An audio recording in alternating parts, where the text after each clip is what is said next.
Hello, everyone, and welcome to the Midweek program at the J.C. Raulston Arboretum. My name is Blake, and I'm the Education Assistant here at the Arboretum, and today we are on the eastern edge of the Plantsman's Woods because it is overlooking the Rose Garden right now, and the Rose Garden is all kinds of spectacular here at the end of April. It is the 5th Wednesday in April, so we've got a Horticulture Hour for you today, our hour-long Q&A. We've got Tim Alderton, our research technician, here next to me, and next to Tim Alderton, our research technician, is Evan Villani, our other research technician, and on the other side of Evan Villani, our other research technician, is the man, the myth, the legend, our own Director of Horticulture, Greg Paige. So, like I said, this will be an hour-long Q&A. Y'all are welcome to put any questions you have here in the chat, and we will get through them, and it should be a wonderful program. Those of you watching this on YouTube, please like this video and subscribe to our channel, and feel free to leave a comment down below. And with the announcements out of the way, I will start off the Horticulture Hour. So this is an hour-long Q&A. So those of you joining us live, we would love for you to ask some questions that we can go through, but we do have a wonderful tradition on the Horticulture Hour. Tim has gone around the garden and clipped a whole bunch of samples of plants, and I believe stimuli, yes. For stimuli, yes. Would you like to tell us a thing or two I'll about start about this set. Actually, Greg went and got this one, and then I had to go and get more. This is one of the hybrid calycanthus that has come out of a breeding program here at NC State, and I'll tell you about that one a little bit later. But the original one was this one right here. This was started it all. This is Calycanthus Raulstonii, X. Raulstonii, Hartlage wine. And this, the seedling of this originally flowered in 1996. It was when, just before JC was passing that year. But anyways, it was a cross between this plant here and a form of this. I don't know what specific one other one they used, but that is a specific plant. But this is a Calycanthus floridus, our native calycanthus from the East Coast. And then this white one here is Calycanthus chinensis, which at that time was being called Calycanthus. Yes. Calycanthus Chinensis. So anyways, and at that point, so Hartlage wine had this name that was Calycanthus X. Raulstonii. Supercalifragilistic. Yes, exactly. But anyways, they decided it was just calycanthus. It wasn't a Calycanthus, which is just something they a prefix that the Chinese had put on. But anyway, so we got this out of that. So later on, Dr. Tom Rainey in the mountains did some further breeding with them, and he added in this third species, which looks just like our East Coast species, but this is the West Coast species. This is Calycanthus occidentalis, which we also have here in the garden, and that's how we got Venus, and then more recently, Aphrodite. So just some really cool plants to have around. Venus is fairly compact, maybe 6 or so feet tall, maybe 8 if it really is happy. While Aphrodite, you need to give her some space. I'd say 10 to 12 feet. And that Hartlage wine can be the same way on that. So, but if you can find, I think you can't beat Calycanthus chinensis. It doesn't flower for very long, but the flower is spectacular on that as far as I'm concerned. Looks like a little magnolia, but if you can find that is, you can't beat the original as far as I'm concerned. But anyways, so that was how that came about. But earlier I got the idea that, I might do something here. I have pomegranates, so if anybody has pomegranates or wants to grow pomegranates, this is the time of the year they start flowering. And I have one here which is actually starting to fall apart, but this is just one of the ornamental double ones, Ghost Sairayu, and we have this funky white one which we have in the garden. It has no name, which I think one of our former colleagues here had brought that one in. But then we have, actually this is a small one which does produce fruit. It's a single flowered one. This is called State Fair, but the fruit are only maybe a golf ball if you're lucky. They're teeny not tiny. Much to eat there. So there is also this one here, Savilovsky, which is one of the Russian ones, which are hardy, and it actually makes a fairly good, decent sized fruit, and often doesn't crack, which is what happens to so many of them. So something else, these are in the Lythraceae, and I like families, so I found something else that was in the Lythraceae, and it's Kufia. And Kufia is typically, for the longest time, I didn't think of those being typically a hardy plant here. Well, there's a bunch that have been proving hardy, and this is probably one of the standout ones as far as I'm concerned. This is Kufia cyanea, and this is a selection called Ash Villa. You might be able to guess where this one got its name. It's from Asheville. A couple in Asheville have been growing this selection for years, and it's been hardy there. So even forms of cyanea are not typically hardy here, let alone in Asheville. But this is a great one. It's already flowering in the garden. It will flower for just a couple more weeks, till November when we get frost. It's not a good bloomer at all. But anyways, so that family, I said Lythraceae, is also the family that includes crepe myrtles. And I thought this was probably a good time to bring this up, and I'll let Greg talk about this. Sure. I am sure we'll get asked a question today about crepe myrtle bark scale, so I'll go ahead and head that off and talk a little bit about it now. I hope you can see the scales on there. If not, I can turn that around for you. This is one literally right behind us. It's red leaf form, whatever that means. There are several of those out in the world, but this is definitely the time of the year to look for the crawler stage, which is the best time to treat them. University of Maryland has been the most aggressive with finding out when they're actually active, and the best way to do that is a measure called growing degree days. And you can put your zip code in most weather apps, and it'll tell you what your growing degree days are. And that's just an average number of heat indexes that determine a growing degree day. So, for example, red-headed pine softfly emerges at 300 and something growing degree days. So in theory, you could go out to the garden and you can find it hatching out of the eggs at that time frame. For crepe myrtle bark scale, the growing degree day is like 645 to 700. And I think currently right now, we're at 747 growing degree days. So they should be moving around. We've had a couple of cold nights, but now is the best time to treat for those. We are gonna do some things in the garden this year to try to get them under control and hopefully treat them for a couple years in hopes that the population will crash and we won't need to do anything chemically to treat them. But now is the best time for that right now. And I looked with a hand lens and I didn't see anybody moving around. We saw somebody moving around on camera, so that was I don't know if cool. that's a scale or a mealybug that's in there. Because the adults... Oh yeah, I can see this is a mealybug. That's a mealybug. Oh gosh. He's moving. The adults don't move around. The adults the adults lay the eggs and they die soon after. That's probably They shelter their eggs with their body. With their waxy coating. So I think that's a mealybug, unfortunately. So Tim, last autumn I saw you pruning a bunch of crepe myrtles back here. I'm trying a couple things on some of the more compact ones. We have some newer crepe myrtles which are actually developed for further north, and they only are supposed to get like 2 to 3 feet. And ours were only like 6 or 7 feet. So I gave them a haircut. I figure I'm going to reduce the number of overwintering eggs, and then I've got rid of all that stuff. And at least that way, and they're not ones I'm worried about disfiguring. I'm not growing them for spectacular bark like you would do for fantasy or Natchez, some of the larger growing tree or boreal forms, which you ruin if you have to do a hard pruning on. Yeah. But the small ones that would be grown as perennial further north or as a small shrub, I felt that was worth the sacrifice of some of the structure. It may cause some problems in getting some more dense growth, but like I said, I'm hopefully reducing the number of overwintering eggs. Maybe we'll have some help.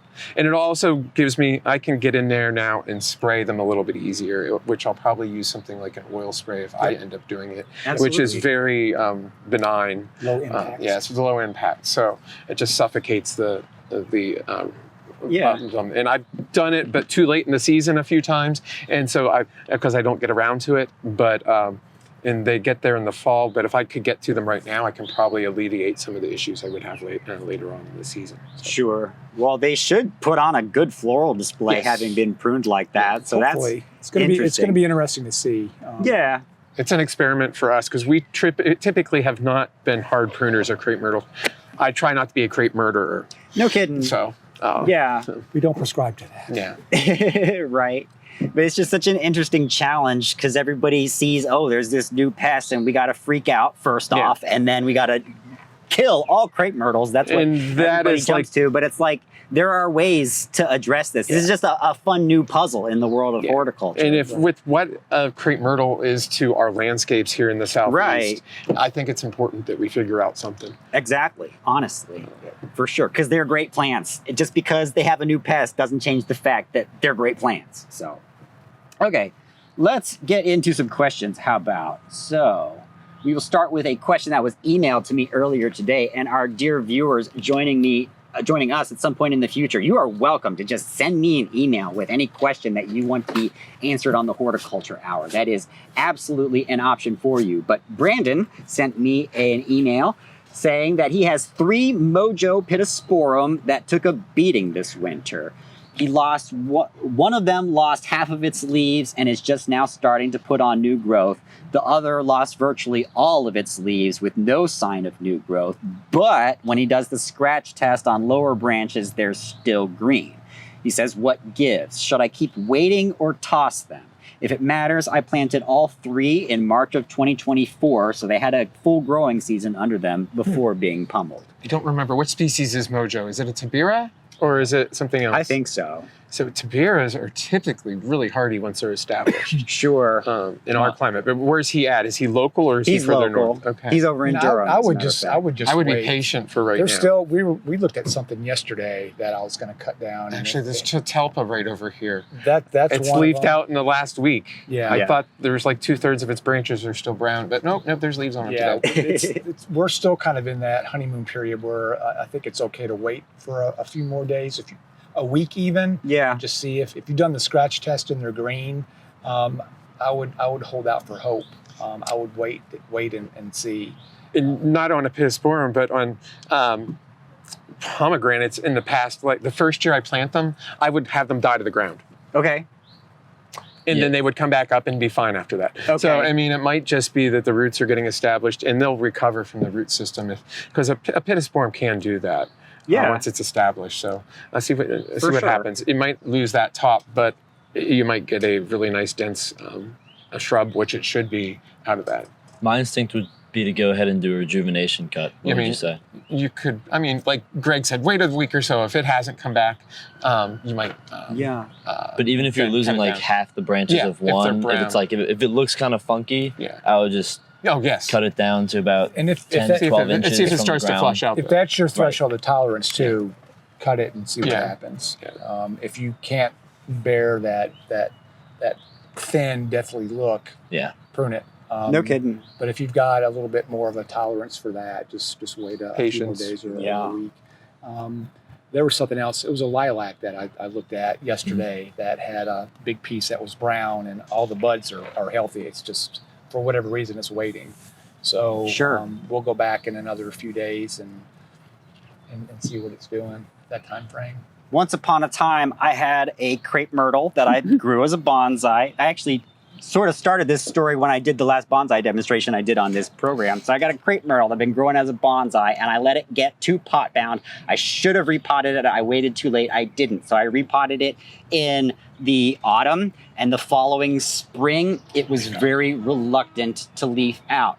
Very reluctant to leaf out to the point where, but I kept scratching it, kept doing the scratch test, seeing that it was green. I was like, okay, I'm going to let it roll. It waited until after the 4th of July to leaf out. It was literally I've like, heard that about crepe myrtles. yeah, on July the 8th, it actually leafed out. And it actually did flower that year, which was hilarious. The following year, which was last year, it did pretty much a normal year. And this year it leafed out in April, easy peasy. So it was just that really stressful event of having needed to be repotted and then being repotted. It was just a lot of stress. It just needed to recover from that. But again, like, if you want to hold on to hope, you are welcome to hold on to hope. There's still hope as long as it's green. But it's also if you don't love it, it's an opportunity to get rid of it. Why not? You know. Everyone knows what we're talking about when we say the scratch test, right? They may not, Evan. Please elaborate. Scratch test, you want to scratch away that outer layer of bark until you see a little bit of green. On almost every species, it's green. What is that green? That's a cambium. It's got all the vascular tissue. If it's green, that means the cells are alive, which means there's still water going up through those plant parts. Awesome. And nutrients. And so it's still alive and it may Still just... alive. Brilliant. Okay, great. Thank you for that, Evan. Yeah, no problem. Yeah. Okay. Let's move on to the next question. So Braden says that they just got a Quercus dentata pinnata fitta at the spring plant sale. Nice. It Good was grab. listed as barely rooted. Would you let it root in the container that it is in and then plant it in the fall for the best chance of success? It's probably not a bad idea. And when we have plants and we put that moniker on them, usually they've come in as bare root. And you're more than welcome to plant it. It's just going to need to keep a closer, sharper eye on things. But if you're less than likely to be able to keep up with it, it wouldn't hurt to, if the pot's big enough, let it ride. If it needs to be stepped up, put it in something bigger, let it bulk up its root system, and then plant it in the fall. But if you have the patience and the time to keep an eye on it, you could plant it now. I would err on the side of caution. Either way, you're gonna have to watch the moisture. Yes. I mean, yeah, For sure. Okay. I would plant it, but that's just would me. too. Yeah, I would plant it. Why is that, Evan? It just feels right. I It don't feels know. right. Yeah. That's a good answer. Like, it was barely rooted, but that means that there is You're a not going to root. disturb it to Yeah. when you Yeah. plant it too much. So No kidding. And like, the ground it's much bigger than it. It's a lot easier to manage water in the ground than it is to manage it in a container. That 'Cause is half my the time you opinion can as just well. let it ride, let nature do its thing. So yeah. yeah. Cool. All right. Gail says that she just discovered pitcher plants last year and she wants to know where we can get them. And she lives in North Carolina. Oh, there's a couple different places. I mean, you can do them online. You can find them at your local retailers nowadays too. But you can grow them from seed. Do not go dig them. No. Though Seen they them are at the they are, farmers market. yeah, It's they'll about- have them. Yeah, some at the farmers market. I have a friend in the mountains who has a whole bunch, but you can find them. Do searches for online, and you can get a wide variety of them. If you're really patient, you can grow them from seed. It takes you have to stratify the seed, but you can grow a whole bunch that way, and you can get a wide variety. You can get some really cool hybrids. Plants, our Juniper Level or Plant Delights Nursery is a good spot around here that you can actually find a really good selection of name cultivars. But I mean, you can find generic ones just like purpureas and flavas very easily. Probably at some decent nurseries around here. We are in the center of insectivores here in the southeast, actually. So, Absolutely. Yeah. Cool. Okay. So John says that he has a pink flowered rosemary plant in a 6-inch pot. Okay. Last year, it threw out 4 to 5 shoots, about 24 inches each. He wants to know if he should prune it back. Are you going to cook with it? Yeah, no kidding. Don't waste it. I would just put it in the ground, and the plant will be happy as content. Yeah. And if that's not that many. It'll get way bigger. Honestly, there's unless there's a reason to prune, there's no reason to prune. Yeah, or I mean, if you want to cook with it, If you want to cook with it, absolutely. as But long as it's healthy, I wouldn't. yeah, no kidding. And just let it grow. The Yeah, let it bigger grow. it gets, It'll the get more bigger. rosemary you got, the healthier plant. Like, unless you have a reason. If you're asking if you you don't have can a prune it, yard. yeah, Yeah, go you ahead. can definitely prune it. It's a rosemary. There's no reason not, but like, yeah, if Just you don't have a reason don't to do cut it back to. You always have green on Ah. the stem, flowering or leaves, green leaves on the stem. Don't cut the whole way back into a stem that is no longer has any green on it. Yeah, don't cut into the It wood. might not like that. Cool. Okie dokie.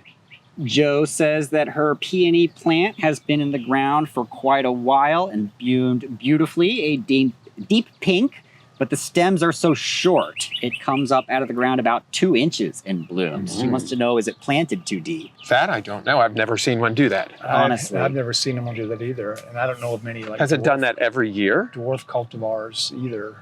Nothing that short. I don't know. I mean, it might be. It's hard to say without seeing it. It might be if it's buried in the mulch. It might come up through the mulch that way. Ah. Or I hate to say it, did it get Roundup or that is an herbicide damage that is causing it to be mutated and shrunken. Usually That's you see the interesting. really contorted foliage. Yeah. when it's Crinkled herbicide leaves. burn. But I mean, I've never seen one that short. No kidding. Yeah, don't know. But the rhizome should barely be covered in our climate. Okay. They do. I mean, they want it to be as cold as possible, and so you don't have to plant deep.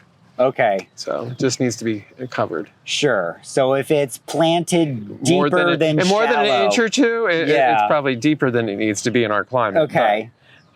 So that's a possibility, but and that's our best guess. But I don't know that would cause it to do that. I would just think you would not get. You either It wouldn't even push up, good. yeah. I wouldn't expect as good a growth in it or as good a flowering. Okay. Cool. So let's go to this question while I read other questions. So Braden, the one who got the Quercus dentata pinnata fita, they also picked up a witch hazel gingerbread at the Okay. spring sale. The tag said full sun to part shade on the tag. And she wants to know if we think we can handle full sun here. I have planted them in full sun. I think it stresses them out, especially when they're kind of young. They're certainly tough and can handle that. But we seem to be getting hotter and hotter and hotter and having more traditionally dry, unwelcoming summers here. All that said, I would give it a little bit of respite from probably the hottest part of the sun. They do better in kind of high canopy, filtered light. I've noticed. I had a very big collection of them where I used to work, and the ones that always did the best were kind of in that situation. And then we had some that were in full sun that, Jelena and some of those other ones, ex-intermedia ones that did fine. But I think it's better to give it a little bit of protection from the sun. Yeah, even if you have a spot that just is in shade for like a couple hours in the afternoon, like from 4 o'clock, 3 o'clock onwards, that's a perfectly fine spot. They're naturally understory trees or marginal trees, so Everyone loves to put full sun on tags now. They do, and then we're there going, but don't really do that. Like it'll be alive, but I would give it some sun or some shade. Yeah. Like you see them planted in full sun up north, Yes. but they don't have the heat load that we have. No. and it's not a plant that its blooms are affected by sunlight. It blooms just fine in partial shade. in plenty of Yeah. shade. Yeah, I've seen it in like even just 4 hours of light. Gingerbread's a cutie. Yeah. It's it is. It's a nice one. That's a really good color. No kidding. So that and a Quercus dentata pinnata fita. Somebody's got Really some Good good tasting eye. plants. I can see our little one over here that's like Yeah. been here decades. Yeah. And it's only 15 feet tall. Yeah, but it's got really good bark. I Yeah. can say that much. They're slow growing. Yeah, Patience. no kidding.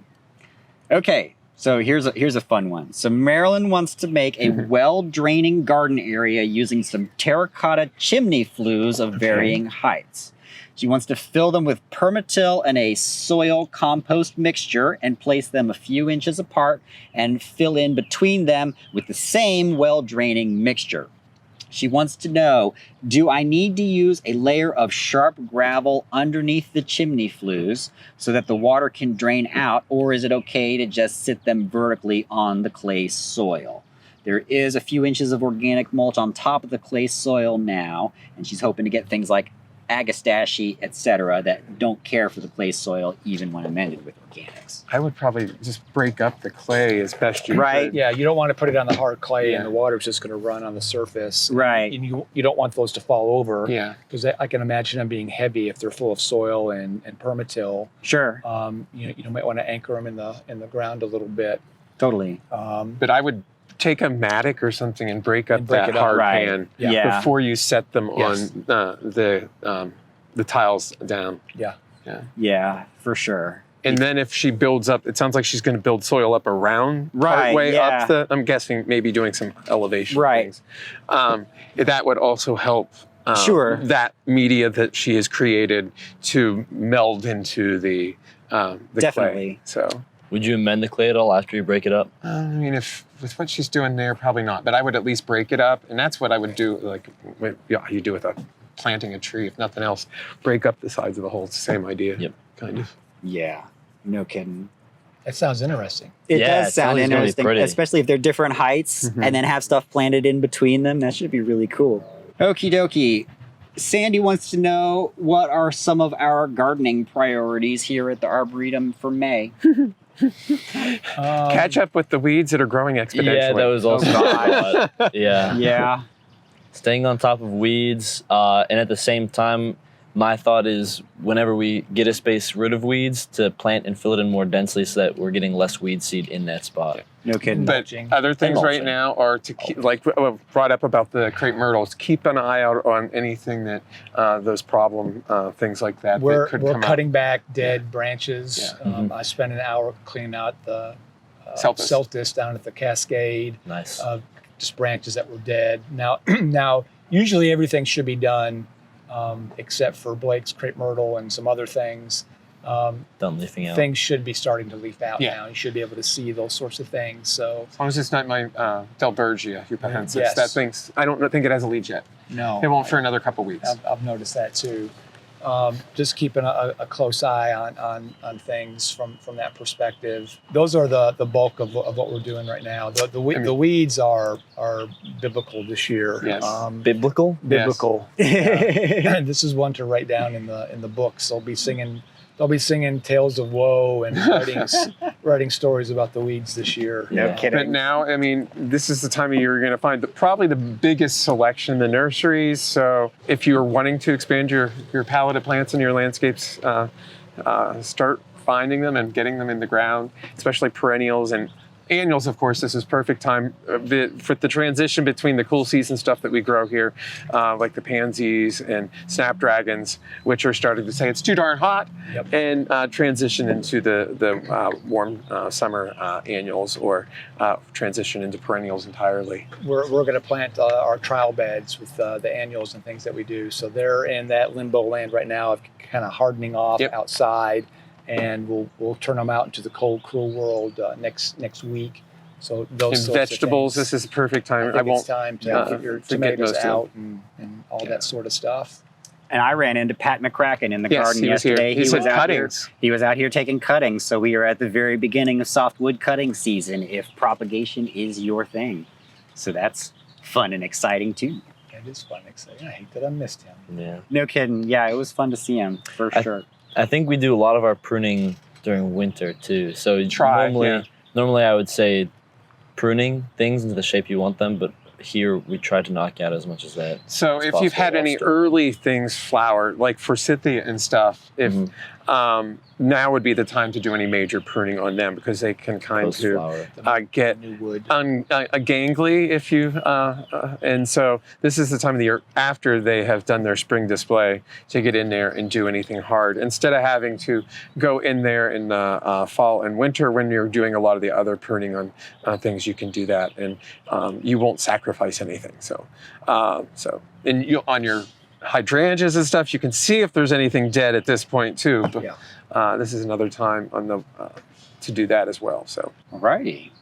So Susan wants to know if Burning Love leucothoe will have dense foliage in dappled shade, and will they bloom? Leucothoe. I haven't grown that one. I don't know I that don't know that specific plant. one. I do know Leucothoe. What's the question again? Is in dappled shade, yeah, is the I would- leucothoe going to be dense, and is it going to flower? Like, Yeah. I'd yes. say it's probably going to be happier in dappled shade. Yeah, that's the Okay. perfect Because environment I think for it. that's a variegated selection, if I remember correctly. Sure. I do not know the flower how it's going to flower, but I I think also it's don't know more how for its dense it's foliage gonna than be. it's for. Yeah, it's for more of its a flower. foliage plant than a flower plant. I mean, that's where it grows. You know, it's a shade garden plant. Yeah, that's the right and- spot. And Yeah. understory, yeah. And Yeah, it may depend on how much you prune it too. They just tend to have these arching branches Okay. that you can.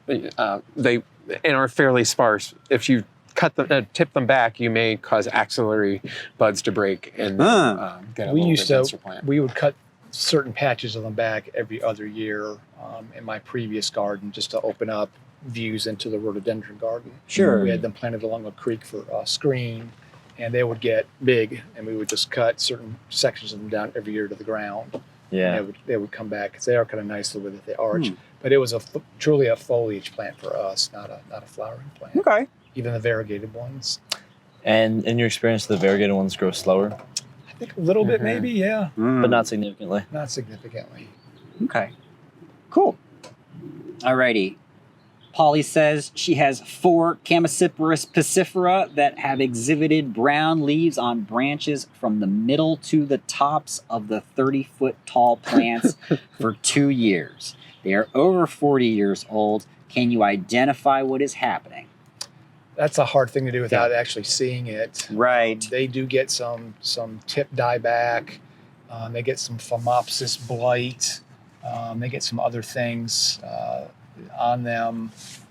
It's really hard to say without actually seeing them. That's something that you might want to bring into the master gardeners when they're doing their plant disease clinic, or when there's somebody there like looking at that kind of thing. Totally.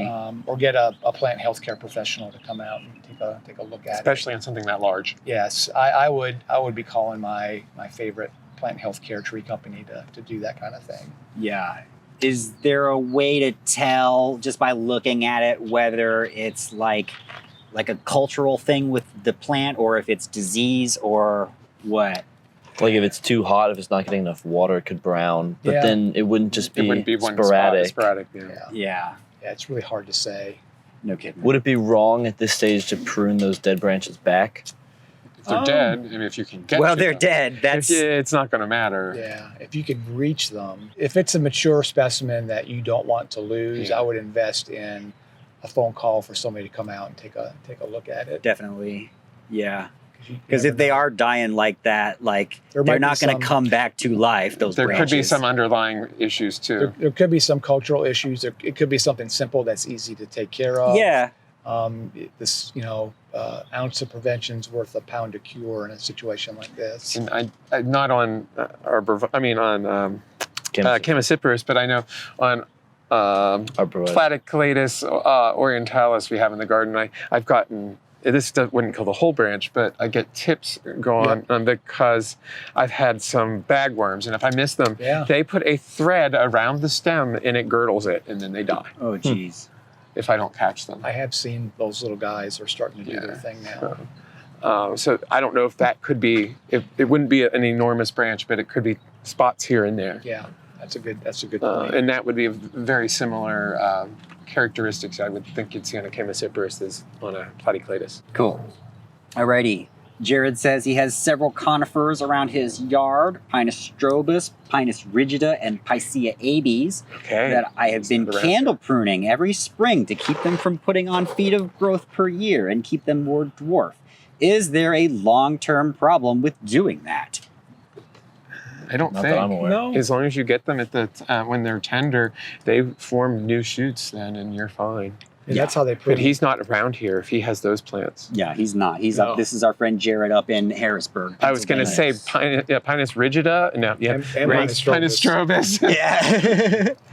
Yeah. I'll say, Jared, that when you prune a plant, it does stress the plant, but also pines are very tough and plants. You would be doing it more like that in your bonsais. Yes, that is exactly what So, you do in bonsai, and you do that every year in bonsai. Christmas trees. Yes. Yeah, for sure. So it is a bit of a stress. So if the plant is unhappy and if it's struggling, then it could cause problems. But if you've got a super duper vigorous one that is all kinds of happy, then knock yourself out. Keep pruning that, keep it small. You're gonna get crazy good ramification, and over time with pines, as you keep doing that, you're gonna have unparalleled. Nobody will be able to hold a candle. They won't be able to hold a candle to your pines, Jared. Look at that. And the Pinus rigida, that forms epicormic growth. So, I mean. No kidding? Yeah. That's amazing. What does that word mean? That is, it'll have shoots come out of the trunk. Yes. Oh, okay. It's another word for adventitious buds, epicormic. But a lot of your pines don't do that, but pond pine and pitch pine, which is No kidding. rigida,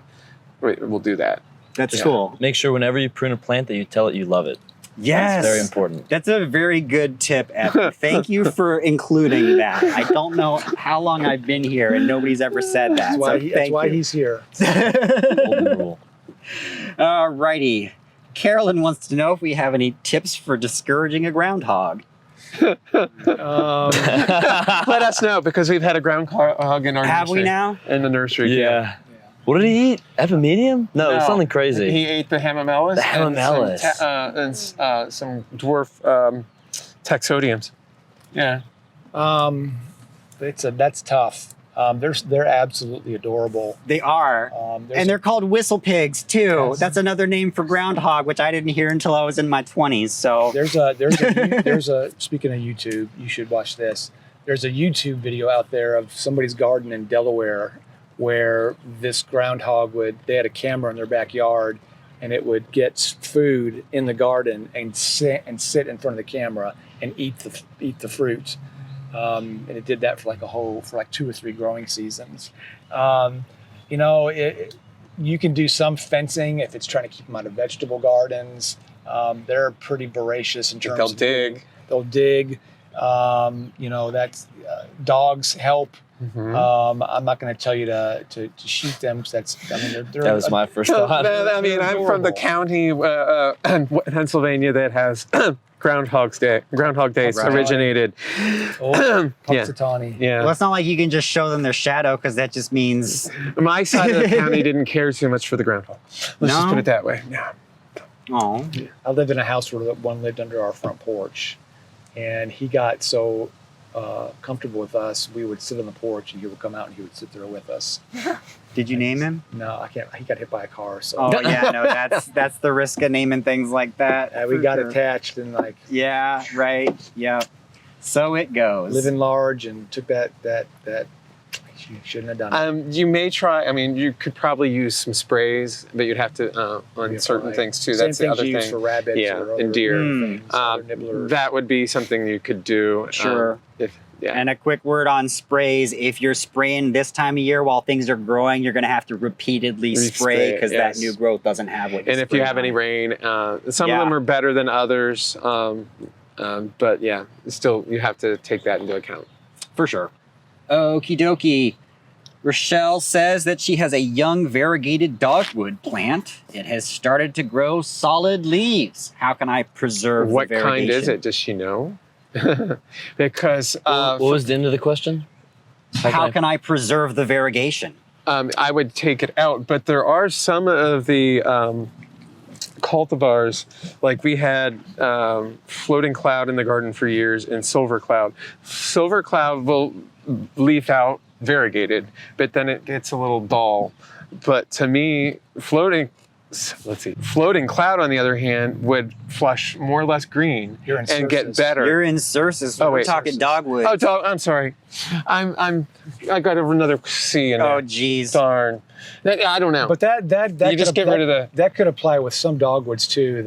Some the of them are variegation kind of ghost fades. variegations. It sounds like it's reverting back to. Or it's just reverting back. where is it originating from too? Is it coming Yeah. from the graft union? If it's I would look for that first. I would look to see if it's a grafted plant. If it's coming from like down at the ground level Yeah. or below, you prune that growth off. If it's coming from the top, prune that off as well. Yes. They aren't dogwoods aren't the first thing that come to mind of things that will revert back. Ligustrums and other things are much Yes. worse than that, and some conifers.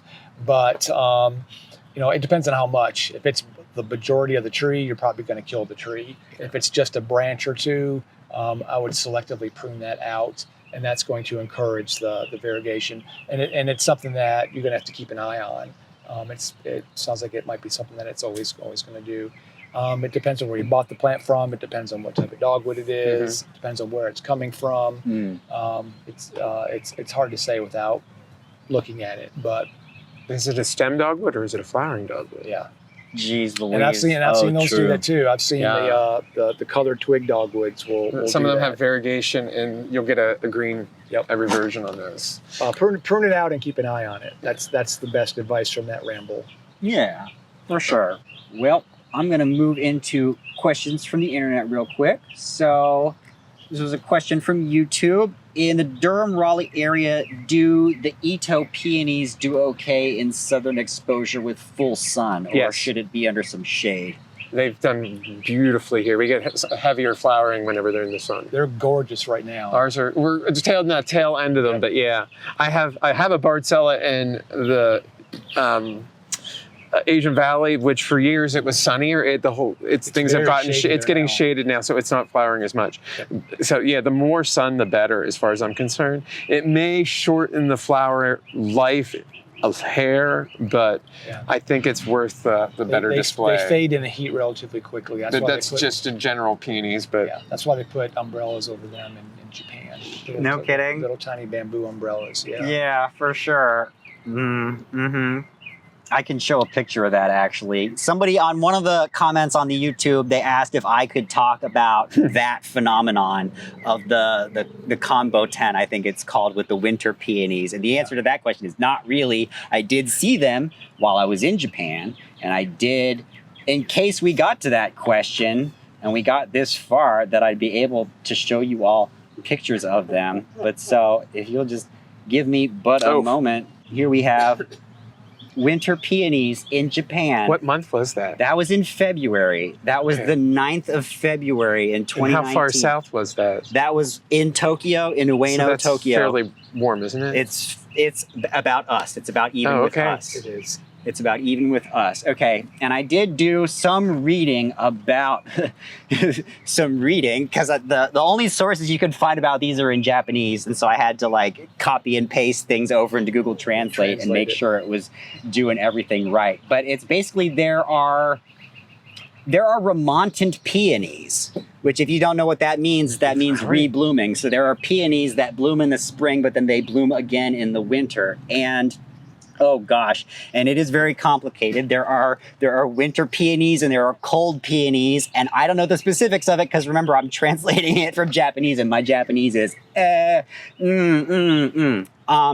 But so basically there are some, the ones that aren't remontant, they force them in a greenhouse basically. They adjust the light for them to get them to flower at the time that they want, and then they put them out and oh, beautiful, beautiful. But the ones that are remontant, there's just like a whole process with grafting them too. And I could put a link to a video about grafting. And it's in Japanese and the man is a master. You see him do the cut. You're like, holy moly, that is a grafting cut right there. But it's very complicated and there isn't information about it in English. You can go to Tokyo in February and that's a good time to go to Tokyo. That's when the Kokufuten Bonsai Show is and the little peony garden is right around there. And it's just really interesting to see that they do go through the trouble to make those little houses out of rice straw. It doesn't surprise me they're flowering in February because we've gotten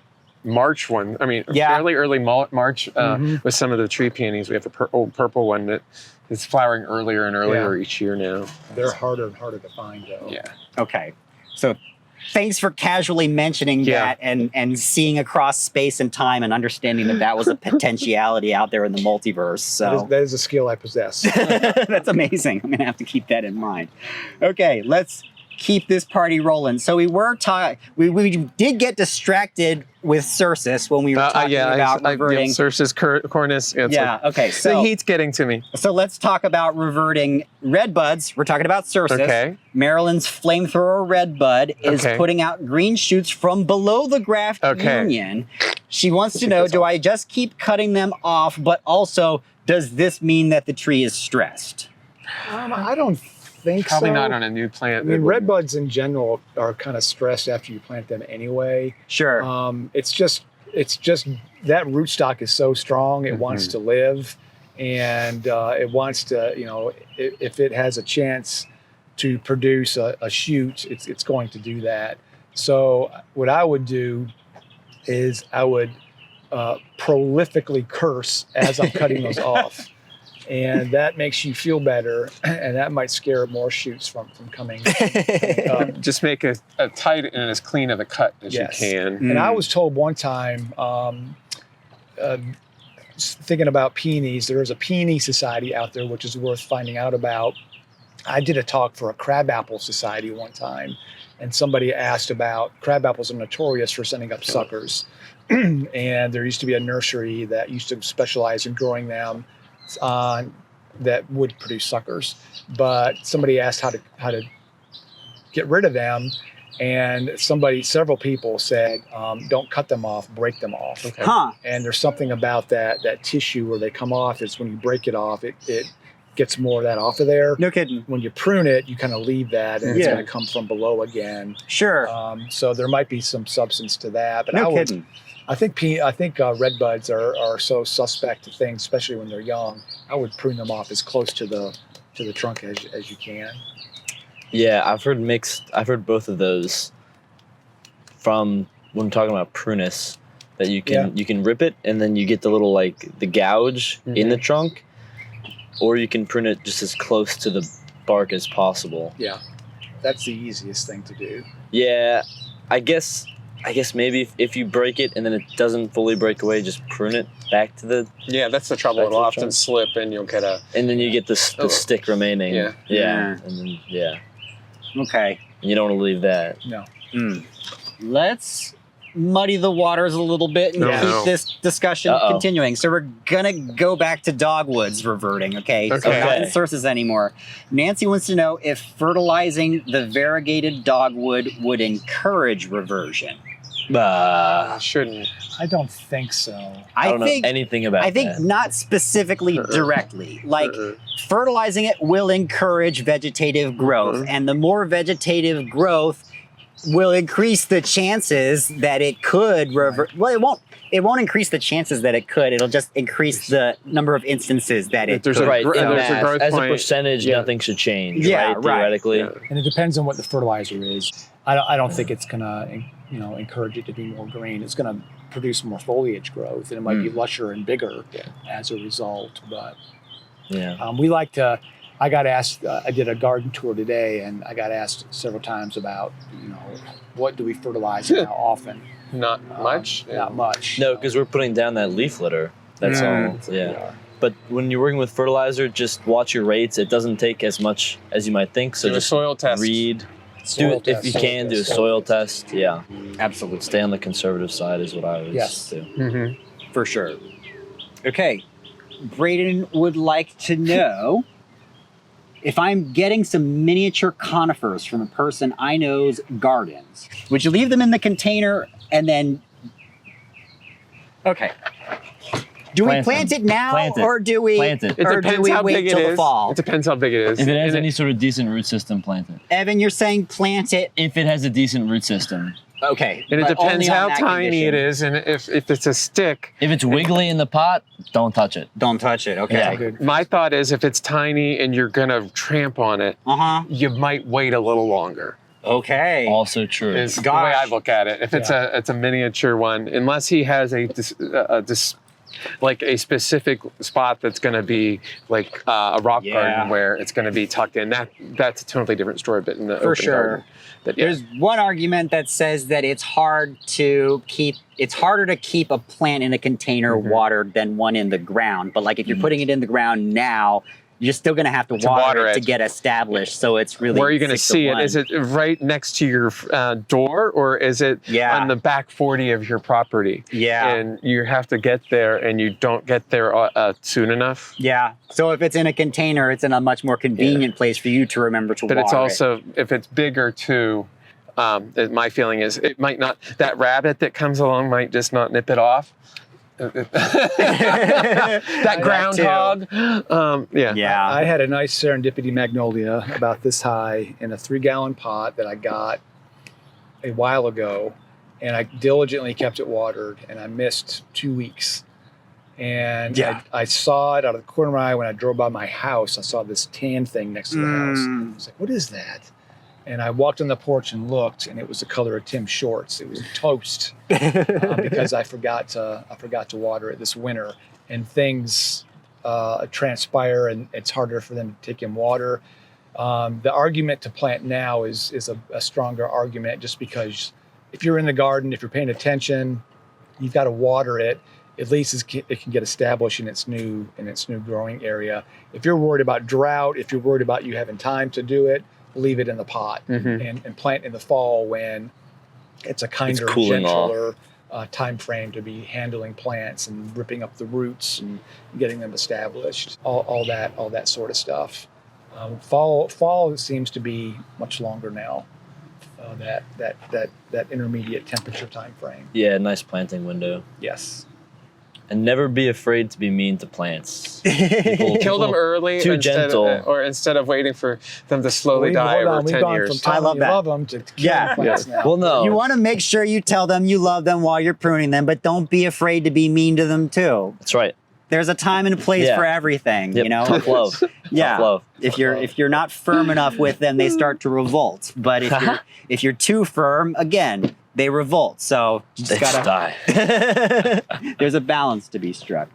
Okay, Jared says that he planted a Blatilla striata from Plant Delights last spring, and it hasn't come back this year. Is it a goner, or do they come out later in the spring? And remember, he's up in Pennsylvania, so he might be a couple weeks I would behind. expect them to start to be coming up, but if he knows the location, you can look and see if the pseudobulbs are still there. Okay, so just kind of like dig it up and see if they're... Lightly, but I mean, Yeah. but I would expect even up there they should be, because they're early for us here, and ours have actually Will finished that live flowering. outside? Yes, Blatilla will go into zone 5. No kidding. Yeah, Wowee. it just has to stay dormant a little bit longer. So yeah, Harrisburg's zone 6B or 7A Same at this as point. Philly, I think. So then it's 7A. It's fairly warm. Okay. All right, we will do one final question. This is from Marilyn. She says she has a steep bank facing north-northeast with a huge red maple leaning out over the bank at the top. So it is shady to dapple shade all but the early morning when it gets a bit of sun.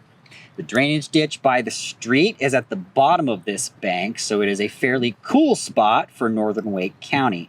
Do you think mountain laurel would be worth trying here? I've put a few inches of wood chips on this bank numerous times, so the soil has improved over basic clay. I think that's worth a try. No kidding? Yes. Yep. I've killed so many mountain laurel in my life. I saw. It's worth a try. I saw them. They're in flower in Umstead right now. Yeah. So, Are they? yes. Cool. That's good to know. That is good to know. There are lots of good places to go look for mountain laurels Yeah. around this part of the world. Umstead's good. Eno River Yeah. State Park has Eno a Laurel River. Bluffs trail that is very well named for the laurels. Laurel Hills in Raleigh. Oh, yeah. Yeah, but I mean, like, the way it sounds like there's good drainage on there, there's good soil on If there were a spot for it, it would be a She's north facing. She's a savvy enough gardener Yeah. that I think if anybody can do it, she can do it. Yeah. Yeah, for Do it. sure. Do it, Marilyn. Do it, Marilyn. I mean, but that sounds like the ideal place to try in our It climate. does. Absolutely. No Northeast kidding. It facing. does. Yeah. I would keep an eye on the pH. Mm. Yeah. They like They like more acidic, right? Yes, very. acidic. Like a 4.5, 5.